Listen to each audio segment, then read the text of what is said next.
ये आपको किसका नाम दिख रहा है? ऑब्जेक्ट दिख रहा है। ब्लू कलर का।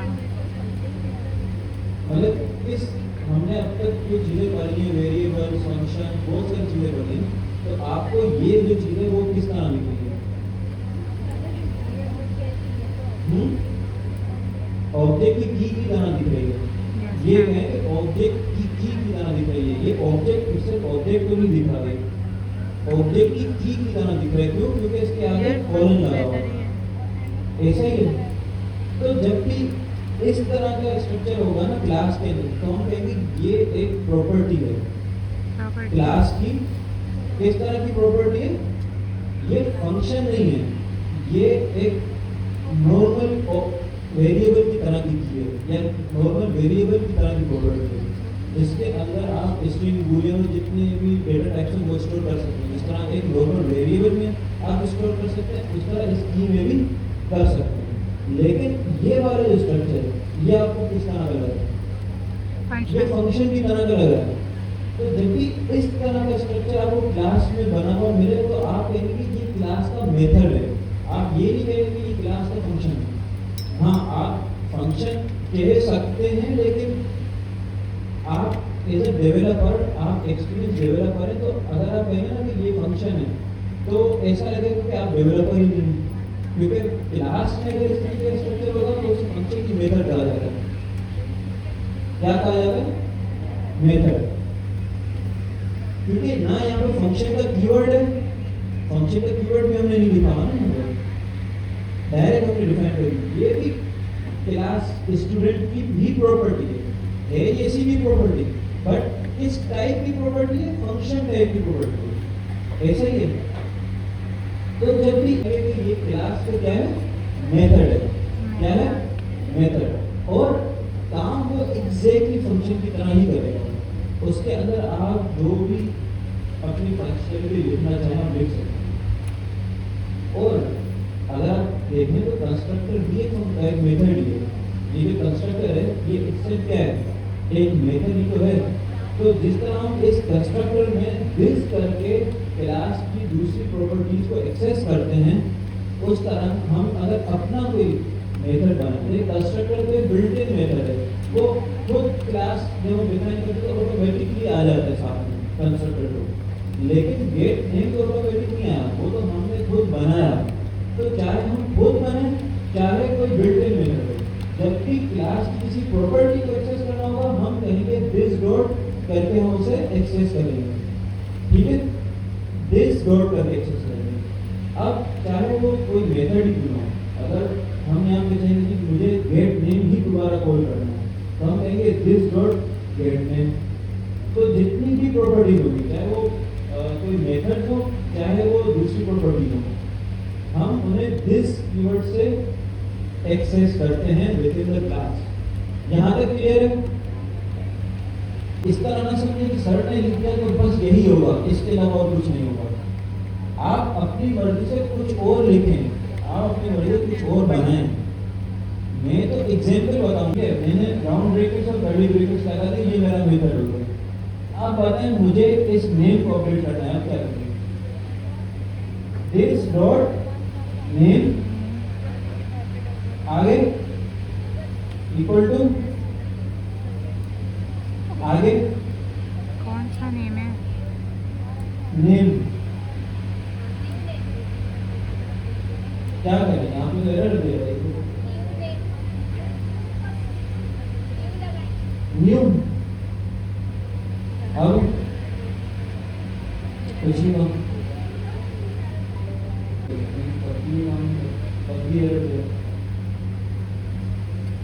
अच्छा न्यू स्टूडेंट क्या रिटर्न करता है? न्यू स्टूडेंट रिटर्न क्या करेगा? Instance of a class.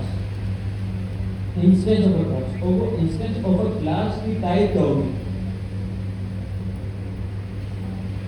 Type क्या होगी? उस इंस्टेंस ऑफ अ क्लास की टाइप क्या होगी? स्ट्रिंग।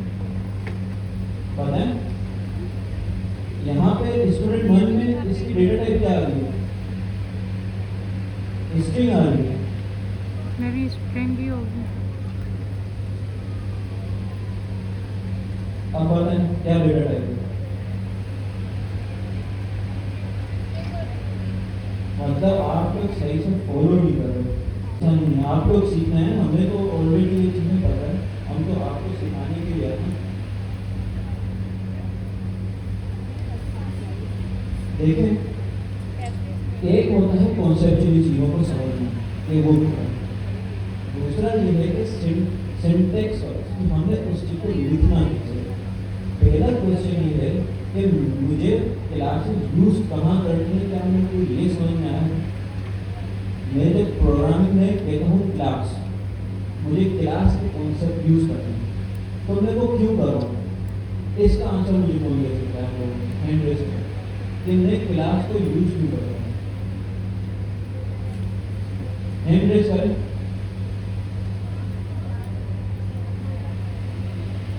जहाँ पे सिंपल आपके सामने एक साथ कवर करने कॉल करने के लिए आप कह लें कि आप ही के इतने सारे सेक्शन चल रहे हैं, एक 9 to 12 चल रहा है, उसके बाद चल रहे हैं मुख्तलिफ बेस में चल रहे हैं, तो एक ये क्लास होगी, फिर दूसरी होगी, फिर तीसरी होगी, इसमें बहुत सारी क्लासें हैं, लेकिन इनके अंदर कॉमन क्या है? कॉमन क्या है? करिकुलम कॉमन है, स्टूडेंट जो पढ़ रहे हैं वो कॉमन है, ठीक है। तो हम क्लास कब बनाते हैं? जब हमें बहुत सारी कॉमन चीजें शेयर करनी है, बहुत सारी कॉमन चीजें हम कहते हैं क्लास 1, क्लास 2, क्लास 3, तो स्टूडेंट्स को हम ये क्लास का लेवल क्यों लगाते हैं? वजह क्या होती है? क्योंकि उन्होंने सेम किताबें पढ़नी होती है, ठीक है, तमाम स्टूडेंट्स, बहुत सारे स्टूडेंट्स को इकट्ठा करना। अंदर चीजें देखें, जो हम डिफाइन करेंगे वो पैटर्न हर इंस्टेंस में सेम ही होगा, लेकिन उनकी वैल्यूज डिफरेंट हो सकती है। हर एक क्लास है ना, उसमें अगर 30 स्टूडेंट्स हैं, एक ही किताबें पढ़ रहे हैं, सेम टीचर से पढ़ रहे हैं, कोई पास हो रहा है, कोई फेल हो रहा है, क्या हो रहा है?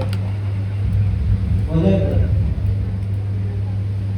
अपनी अपनी भी तो कोई कैपेबिलिटी है ना, तो उसकी ही मिसाल अगर यहाँ है, तो अगर मैं आपने बहुत सारे हो जाते हैं, गेट है, टाइगर है, लायन है, बहुत सारे, लेकिन क्या सबकी कैपेबिलिटी सेम है? कैपेबिलिटी सेम है? नहीं है। कैपेबिलिटी सबकी मुख्तलिफ हो सकती है उनकी, लेकिन वो बिलोंग करते हैं एनिमल क्लास से। अब ये हम क्यों कह रहे हैं? क्योंकि उनके जो मेन फीचर्स हैं वो सबके सेम है। चाहे बताइए क्लास में नहीं, ये तो हमने एक बेसिक स्ट्रक्चर बना लिया कि अगर एक स्टूडेंट होगा तो उसका कोई नाम होगा और उसकी कोई प्रेजेंट की स्टेटस होगी, ट्रू या फॉल्स, ऐसा ही है।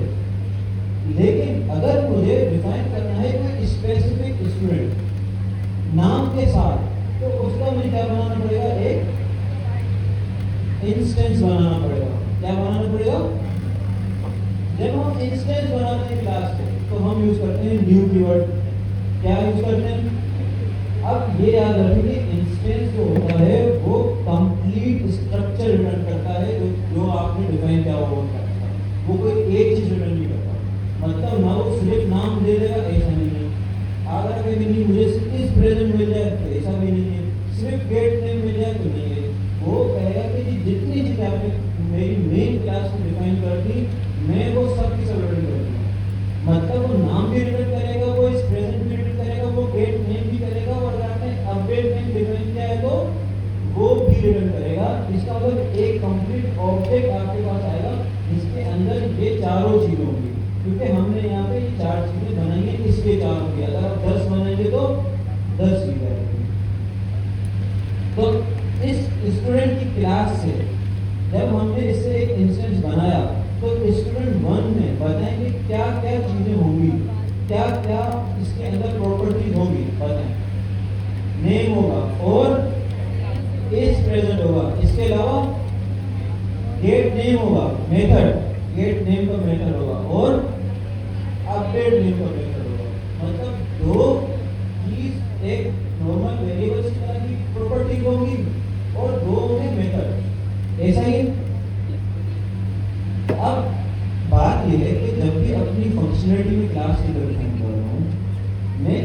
कि मुझे गेट नेम, मुझे नाम चाहिए, तो मैं ये नहीं कह सकता कि नेम, रिटर्न नेम, नहीं। रिटर्न नेम मतलब ये कि मैं किसी वेरिएबल को कॉल कर रहा हूँ जावास्क्रिप्ट के सिंटैक्स में, विद इन द क्लास उसको नहीं देखेगा। जब मैं यहाँ पे दिस कीवर्ड नहीं लिखूंगा तो वो इस क्लास के अंदर सर्च नहीं करेगा, वो आउटसाइड द क्लास सर्च करेगा। वो कहेगा मुझे नेम का कोई वेरिएबल तो नहीं मिल रहा, लेकिन जब मैं लिखूंगा दिस,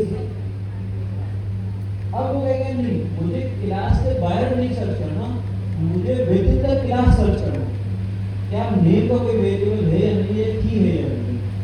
ठीक है, तो अब जो दिस के बाद जो हमने नेम लिखा ना, इस नेम को वो इन कर्ली ब्रैकेट्स के अंदर सर्च करेगा, इन कर्ली ब्रैकेट्स के अंदर देखेगा कि ये नेम की कोई की है या नहीं। अच्छा, क्या नेम की कोई की है? हाँ बिल्कुल, यहाँ पे है। तो अगर है तो वो रिटर्न कर देगा यहाँ पे। अब हम इसे यूज किस तरह करें गेट नेम को? तो हम इसे यूज करते हैं इंस्टेंस पे। जब अच्छा फॉर एग्जांपल हम ये कह रहे ना कि ऑब्जेक्ट है, हमने ये कहा ना कि जब भी हमने न्यू स्टूडेंट को कॉल किया तो स्टूडेंट 1 में जो इंस्टेंस है वो उसकी डेटा टाइप क्या थी? उसकी डेटा टाइप क्या थी? वो एक ऑब्जेक्ट था। ठीक है, ऑब्जेक्ट इसका स्टूडेंट का ऑब्जेक्ट, इसका मतलब उसके अंदर कितनी चीजें थी? टोटल 4 चीजें। मुझे उन 4 में से एक को कॉल करना है जो कि फंक्शन है। अब बताएं कि मैं यहाँ पे किस तरह से लिखूं? स्टूडेंट 1, हाँ डॉट हम क्यों लिख रहे हैं यहाँ पे? बताएं, हम डॉट क्यों लिख रहे हैं?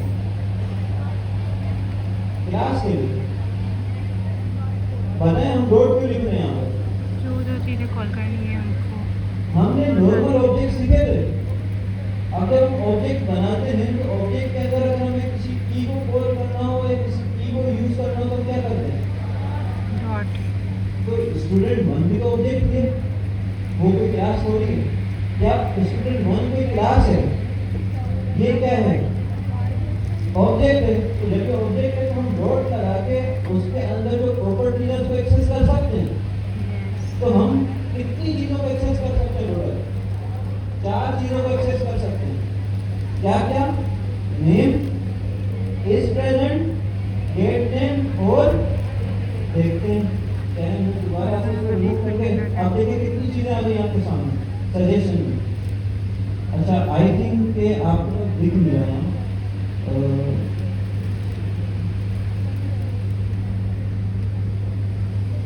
अब मुझे बताएं कि आपको कितनी चीजें यहाँ पे सजेशन में बता रहे हैं? 4 चीजें। आपने खुद कहा था ना 4 चीजें होंगी, लेकिन मुझे 4 चीजें बता दें। 2 मेथड है और 2 प्रॉपर्टीज है जो कि वेरिएबल टाइप की है बेसिकली उस ऑब्जेक्ट के लिए। अब हमें क्या कॉल करना था? गेट नेम कॉल करना था। तो क्या लिखेंगे? Gate name. क्या ये हमें वेरिएबल कर देगा? कैसे? जब भी हम फंक्शन डिफाइन करते हैं तो उसको अगर हम यूज करना चाहें तो हम उसे क्या करते हैं? कॉल करते हैं। किस तरह कॉल करते हैं? राउंड ब्रैकेट्स लगाते हैं। तो ये भी तो इसी तरीके एक भी फंक्शन ही, क्योंकि हमने इसे क्लास में डिफाइन किया इसलिए उसे क्या कह रहे हैं? मेथड पे। लेकिन इसका बिहेवियर किसकी तरह का? फंक्शन की तरह का। तो जब ये यूज होगा तो उसी तरह यूज होगा जिस तरह एक नॉर्मल फंक्शन यूज होता है। हम डॉट लगा के गेट नेम लिख के राउंड ब्रैकेट्स लगाएंगे ताकि उस मेथड को हम कॉल कर लें।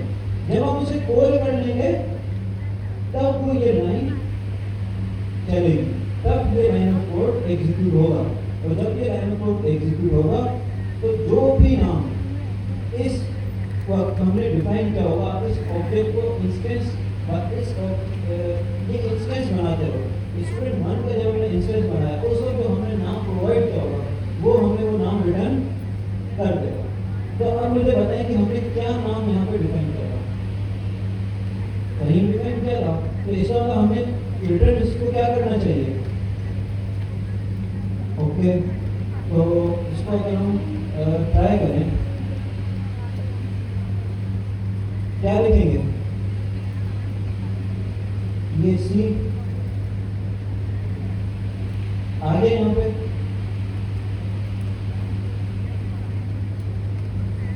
तो देखिए, अब जब आपने लाइन बाय लाइन कोड को एग्जीक्यूट किया है तो आपको समझ में आया कि कोड किस तरह चल रहा है, ऐसा ही है।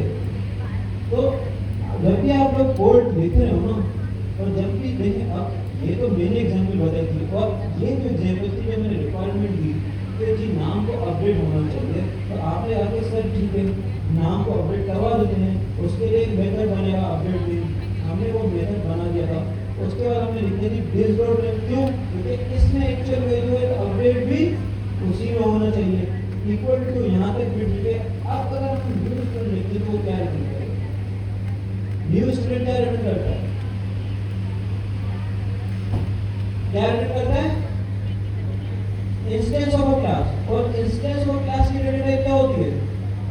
मेरे तो आपको कह दो स्ट्रिंग होती है, आप क्यों कह रहे हो? थोड़ी देर पहले आप लोगों ने कहा था कि स्ट्रिंग होती है। अच्छा देखें, तो इसकी जो डेटा टाइप होगी वो होगी ऑब्जेक्ट। इसका मतलब क्या हुआ कि ये तो सही सॉल्यूशन नहीं है। अब वाले सही सॉल्यूशन क्या? हाँ, जो भी नाम देना हो वो स्ट्रिंग में लिखते हैं, हार्ड कोडेड। एक तो बिल्कुल ये बिल्कुल सही तरीका है। एक तरीका ये है कि हम हार्ड कोडेड यहाँ पे नाम दे दें। हम यहाँ पे ले लें जी, यहाँ पे ठीक है, ये हमने यहाँ पे एक हार्ड कोडेड नाम दे दिया, ये भी ठीक है। लेकिन हम ये चाह रहे हैं कि हम नाम को जब हम इसको कॉल करें ना अपडेट नेम को, तो तब हम खुद बताएं कि क्या नाम रखना। हम ये चाह रहे हैं कि जब हम इस अपडेट नेम को कॉल करें तब हम बताएंगे हमें क्या नाम रखना है, हार्ड कोडेड नाम। पैरामीटर पास करेंगे। अच्छा, पैरामीटर कहाँ पास करेंगे? लाइन नंबर बताएं। 14 में यहाँ पर क्या लिखे? यहाँ पे न्यू नेम। अब आप ये नहीं कहेंगे कि मैंने न्यू कीवर्ड यूज किया, ये न्यू कीवर्ड अलग है। यहाँ पे मैंने ये न्यू कीवर्ड यूज नहीं किया, ये मैंने वेरिएबल बनाया है जिसका नाम रखा है न्यू नेम। देखिए यहाँ बीच में कोई गैप नहीं है, कंफ्यूज नहीं होना इसके वजह से। तो यहाँ पर क्या होगा? This dot name equal to, तो अब जब हम इसे कॉल करेंगे,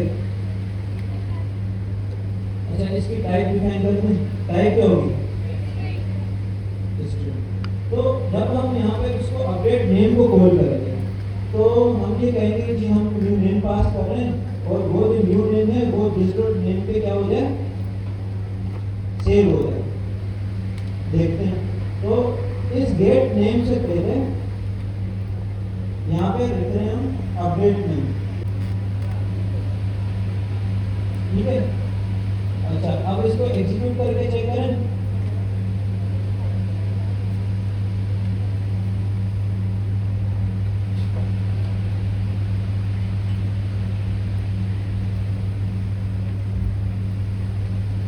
क्या है यहाँ पे?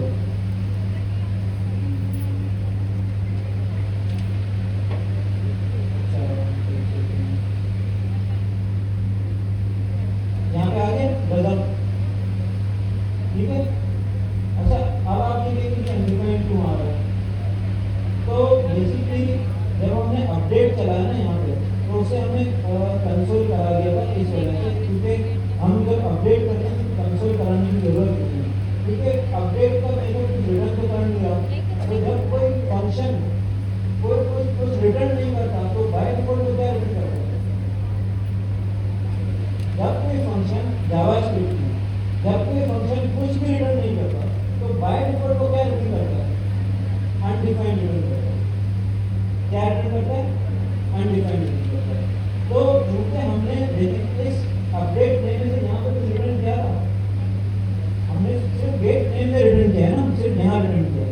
यहाँ पे हमने कोई चीज रिटर्न की है तो बाय डिफॉल्ट को क्या रिटर्न कर रहा है? अनडिफाइंड रिटर्न कर रहा है। फिर हमने उसे कंसोल से हटा दिया, ताकि हमारे पास दोबारा से एम्पलीफाई ना आए। अब यहाँ तक क्लियर है कि ऑब्जेक्ट जो हम बना रहे हैं बाय यूजिंग क्लास, जो कि इंस्टेंस है, उसके अंदर कुछ प्रॉपर्टीज होगी। वो मेथड्स भी हो सकती हैं, वो नॉर्मल प्रॉपर्टीज भी हो सकती हैं, जिसके अंदर हम स्ट्रिंग बूलियन और इस तरह की दूसरी डेटा टाइप को स्टोर करवा सकते हैं। अब जो क्वेश्चन था ना वो ये था कि मैं एक ऐसी क्लास बना लूँ जो मैं डेवलपर, मैं अगर क्लास स्टोर बनाता हूँ और मैं आपको दे देता हूँ तो आप उससे इंस्टेंस बना लेंगे। मैं एज अ डेवलपर मैं एक ऐसी क्लास बनाना चाह रहा हूँ कि जिससे आप इंस्टेंस ही बनाओ।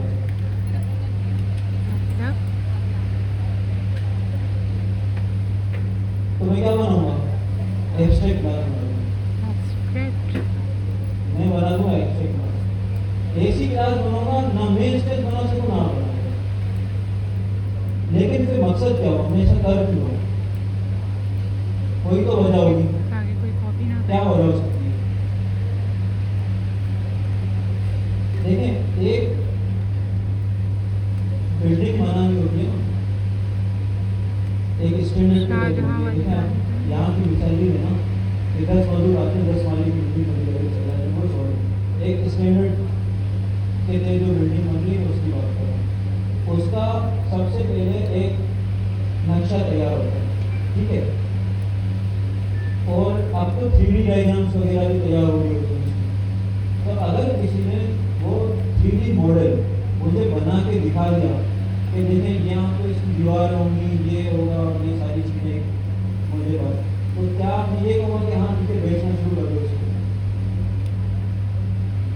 ये तो सिर्फ मॉडल था ना, अभी हकीकत में वो एग्जिस्ट नहीं कर रहा। वो क्या है? सिर्फ एब्स्ट्रैक्ट मॉडल है। वो क्या है? वो एब्स्ट्रैक्ट मॉडल है। तो क्या वो यूजेबल है? देखने में तो अच्छा लग रहा है, ऐसा लग रहा है कि बिल्कुल तैयार है, ठीक है, लेकिन क्या वो यूजेबल है? नहीं है, यूजेबल नहीं है। लेकिन अगर वो 3D मॉडल किसी भी कंस्ट्रक्शन कंपनी को दिखाया जाए तो क्या वो उसे ग्रेड बिल्डिंग बना सकते हैं? बना सकते हैं। मतलब मैं अगर कोई एब्स्ट्रैक्ट क्लास बनाता हूँ, आप उससे इंस्टेंस तो नहीं बना सकते, लेकिन आप उसे एक रियल क्लास जरूर बना सकते हो। उससे आप एक रियल क्लास जरूर बना सकते हो उस स्ट्रक्चर को देखते हुए। समझ में आ रही है क्या कहना चाह रहा हूँ? मैंने एक ऐसी एब्स्ट्रैक्ट क्लास बनाई है, मैंने क्लास बनाई है कि जिसका डायरेक्टली कोई इंस्टेंस नहीं बन सकता, मैं भी नहीं बना सकता, लेकिन अगर किसी भी डेवलपर को दी जाए तो वो उससे ओरिजिनल रियल क्लास जरूर डिफाइन कर सकता है, जिस तरह मैं भी की। तो वो इस तरह की कंडीशंस में डिफाइन की जाती है एब्स्ट्रैक्ट क्लास, जहां हमें डायरेक्ट उसको यूज ना करना, हमें सिर्फ एक स्ट्रक्चर डिफाइन करना, हमें नहीं पता कि हम उसे कब यूज करेंगे, लेकिन हो सकता है कि हमको बहुत जल्द यूज करें, लेकिन हम ये नहीं चाह रहे कि हम स्ट्रक्चर भूल जाएं, हम ये चाह रहे हैं हमें स्ट्रक्चर याद रहे कि हमें क्या बनाना है। स्ट्रक्चर हमें याद रहे कि हमें क्या बनाना है, तो हम एब्स्ट्रैक्ट क्लास बना के हम अपने पास कहीं रख लेते हैं। फिर जब भी हमें कोई रियल उसे क्लास बनानी हो तो हम बना लेंगे, 1 महीने बाद, 2 महीने बाद, जब हम रिक्वायरमेंट होगी हम उस एब्स्ट्रैक्ट क्लास एक रियल क्लास डिफाइन कर लेंगे उसी स्ट्रक्चर के लिए।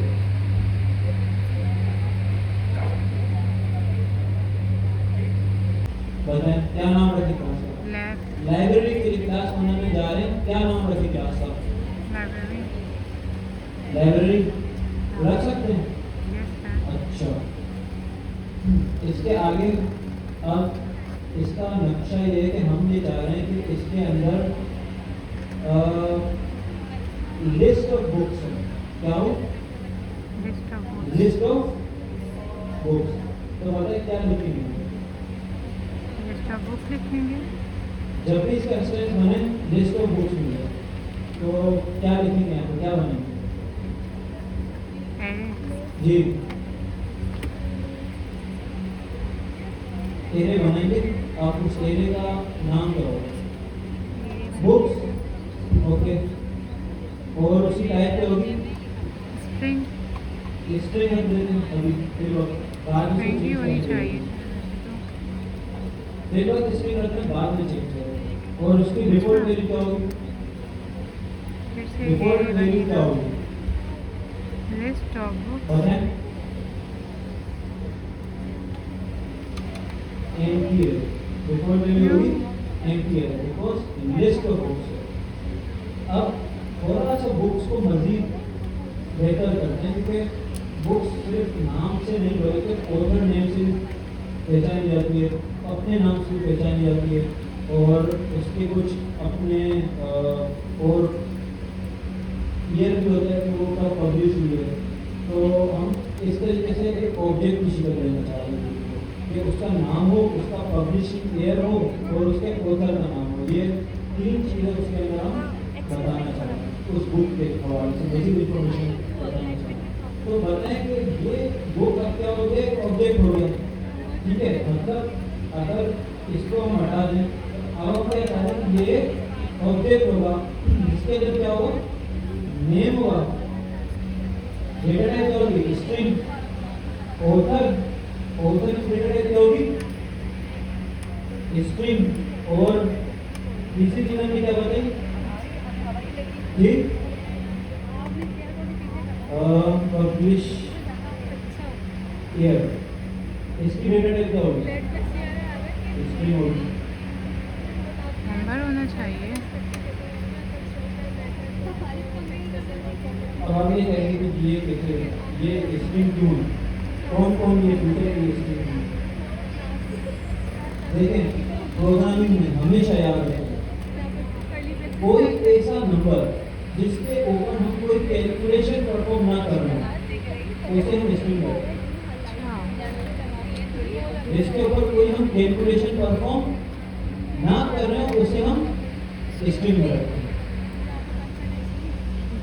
अब ये तो ऑब्जेक्ट की शक्ल है ना, तो हम जब भी ऑब्जेक्ट के लिए टाइप डिफाइन करते थे तो हम क्या बताते थे, क्या बनाते थे उसके लिए? इंटरफेस बनाते थे। कौन हैंड रेस करते हैं? किसके लिए? कौन ये कहता है कि टाइप बना दो? चाहे टाइप बने चाहे दोनों ठीक है। तो हम यहाँ पे इंटरफेस बना लेते हैं। इंटरफेस क्या नाम रखें? इंटरफेस का इंटरफेस का नाम क्या रखें? यहाँ पे बुक रख सकते हैं और हम डिफाइन कर सकते हैं उसका स्ट्रक्चर, ठीक है। कि नेम होगा, ऑथर होगा और पब्लिश ईयर होगा। अब बताएं यहाँ पे टाइप क्या डिफाइन है? अब बताएं बुक्स की टाइप क्या डिफाइन हुई है? बुक बस इंप्लीमेंट। देखिए बुक्स क्या है? एरे है। अगर हम यहाँ पे देख रहे हैं कि बुक्स की टाइप बुक है तो इसका मतलब बुक्स की जो रिटर्न करेगा वो क्या होगा? एक सिंगल ऑब्जेक्ट होगा। एक सिंगल ऑब्जेक्ट होगा या मल्टीपल ऑब्जेक्ट होंगे?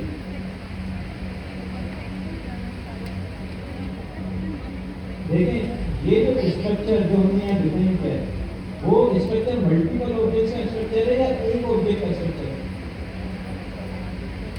मल्टीपल ऑब्जेक्ट का स्ट्रक्चर है, एक ऑब्जेक्ट का स्ट्रक्चर है। देखें जब हम लिखते हैं स्ट्रिंग तो इसका मतलब क्या होता है? कितनी स्ट्रिंग की वैल्यू होगी? जब हम लिखते हैं इसका नाम तो अब कितनी स्ट्रिंग की वैल्यू होगी? मतलब एरे ऑफ स्ट्रिंग कह रहे हैं हम। तो जब हम यहाँ लिख रहे हैं बुक तो हम क्या कह रहे हैं? एक ऑब्जेक्ट। जब हमने एरे ऑफ ऑब्जेक्ट बताना तो क्या लिख रहे हैं? इसके आगे इसका ब्रैकेट लगा देंगे तो इसका मतलब क्या हो जाएगा कि ये एरे ऑफ ऑब्जेक्ट है। इसका मतलब मल्टीपल बुक्स हम इसके अंदर स्टोर करवा सकते हैं। यहाँ तक क्लियर है? यहाँ तक किसको क्लियर नहीं है? ठीक है, सबको क्लियर है। अब ठीक है, यहाँ तक तो लाइब्रेरी का काम सिर्फ और सिर्फ ये चलेगा कि वो बस सिर्फ बुक्स स्टोर करे जाए। बुक लेनी भी पड़ती है, बुक नई क्रिएट भी करनी पड़ती है और कोई ना कोई बुक अगर बहुत पुरानी है तो वो रिमूव भी करनी पड़ती है। ये तो अभी मैंने बताया वो आपको क्या लग रहा है, क्या है, नॉर्मल प्रॉपर्टीज है या मेथड है? बुक को ऐड करना, बुक को रिमूव करना और बुक किसी को देना।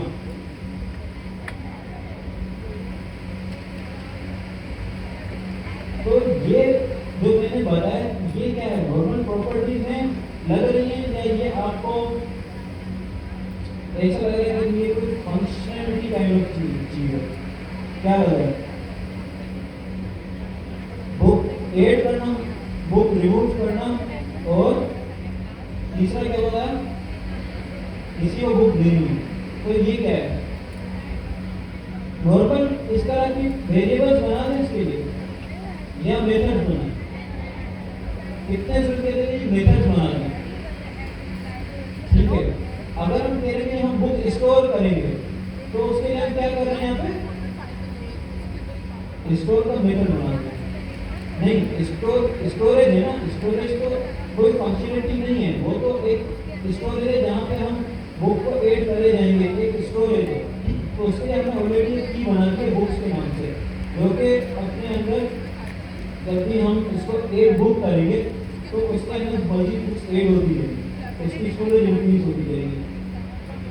अच्छा, अब हम यहाँ पे कह रहे हैं कि ऐड बुक, ओके, तो क्या होगा, ऐड बुक बातें हम इसके आगे क्या लिखें यहाँ पे कि रिटर्न क्या करेगा, ये मेथड रिटर्न क्या करेगा, या इसकी रिटर्न टाइप क्या होगी, रिटर्न टाइप क्या होगी ऐड बुक की?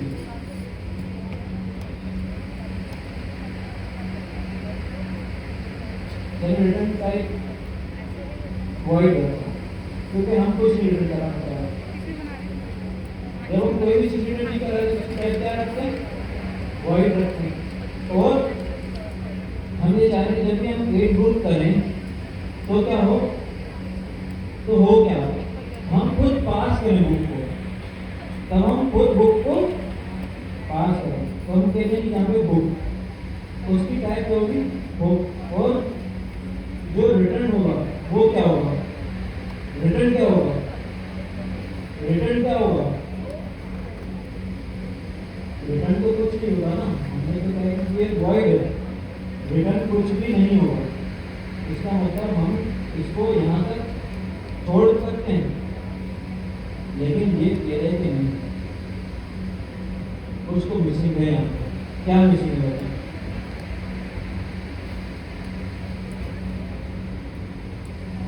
हमने स्टार्ट किया था स्ट्रक्चर बनाना। अब आप देखिए हमने जब यहाँ पे कर्ली ब्रेकेट लगा दी ना, इसका मतलब हम क्या कह रहे हैं कि हम इम्प्लीमेंटेशन की तरफ मूव हो रहे हैं ऐड बुक की। लेकिन अगर हम इम्प्लीमेंट कर देते हैं तो एब्स्ट्रैक्ट क्लास का तो कॉन्सेप्ट खत्म हो गया ना। हम तो ये कहते हैं कि उसमें कुछ इम्प्लीमेंटेशन नहीं होगी, उसमें सिर्फ एक नक्शा होगा। ऐसे ही कहा था जब हमने एब्स्ट्रैक्ट क्लास को डिफाइन किया था,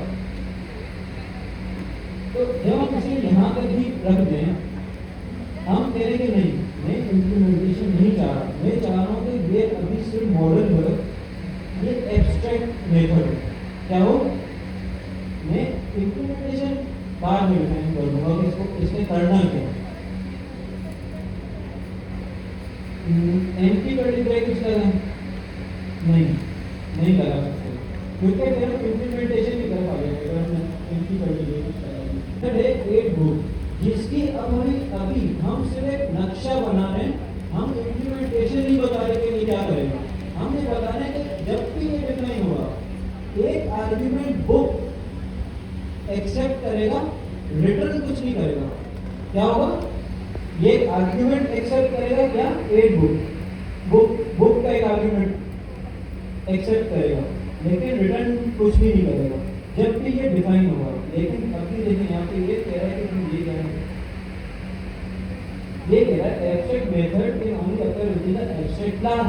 इसका मतलब कि आपने इस मेथड को एब्स्ट्रैक्ट बना दिया है, लेकिन आपकी क्लास अभी तक एब्स्ट्रैक्ट नहीं है, तो उसको एब्स्ट्रैक्ट बनाने के लिए आपको यहाँ पर भी एब्स्ट्रैक्ट लिखना पड़ेगा।